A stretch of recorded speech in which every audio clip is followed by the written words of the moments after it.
Hello guys, welcome back in GCP part 2. Like this video, subscribe my channel. Let's get started. GCP weaknesses.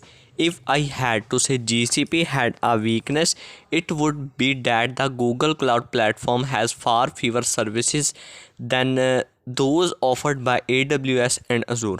In addition to that, GCP has an opinionated model of how their Google services should be used that's geared towards software developers. The main takeaway is the Google is investing in GCP rather than seeking market dominance growth. My thoughts are that Google has a hard time prioritizing GCP over bigger revenue drivers of search ads and YouTube. Google Cloud Platform use cases. Here's a few of ideal GCP scenarios.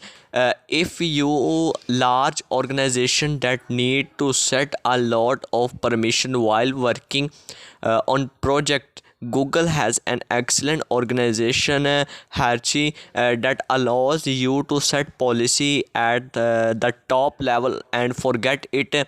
This enables department to move fast yet remain bound to organizational constraint.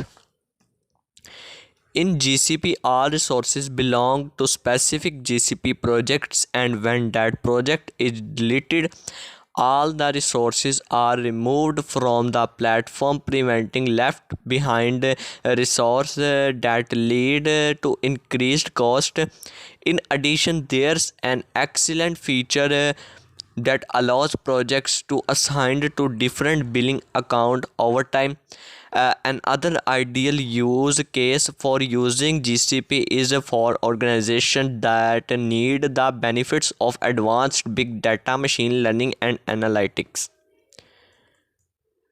Big business can ingest the data into GCP and then data mine the key performance indicators of their products or gather customer data to recommend additional purchase suggestion based on buying history.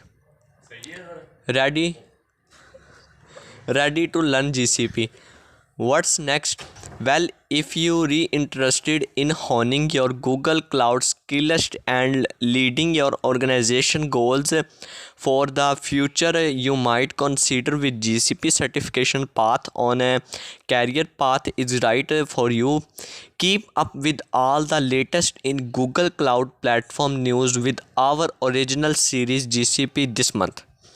If you new to cloud, you might start with Google's new introductory fundamental level Google Digital Leader certification.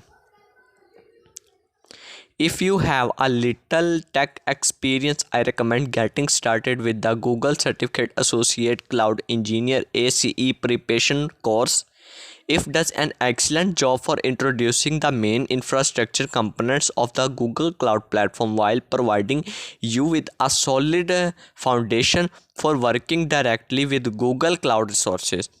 After the Associate Cloud Engineer exam, there are many GCP certifications paths to consider if you want to test your skills. The Google Certificated Professional Cloud Architect exam is one of the most challenging certification in the industry today. If this article has piqued your interest in Google Cloud Platform, check out our rotating lineup for free courses or get a free trial to start your journey. What is the difference between Google Cloud and Google Cloud Platform? Google Cloud includes a combination of services available over the internet that can help organizations go digital. Google Cloud Platform provides public cloud infrastructure for hosting web-based applications and is the focus of this blog post is a part of Google Cloud. How did Google Cloud Platform start? GCP first came online in 2008. with the launch of a product called App Engine, a developer tool that allow customer to run their web applications on Google infrastructure. By late 2011, Google pulled App Engine out of preview mode and made it an official fully supported Google product. In the decade since, Google has built and acquired more services and products to enhance the user experience of its cloud platform. What are Google Platform Services? There are many services that GCP offers, but just to name a few: computing and hosting, storage and database, networking, big data, and machine learning. I hope you enjoyed this video. If you understand my video, like this video and subscribe my channel. We meet in next video.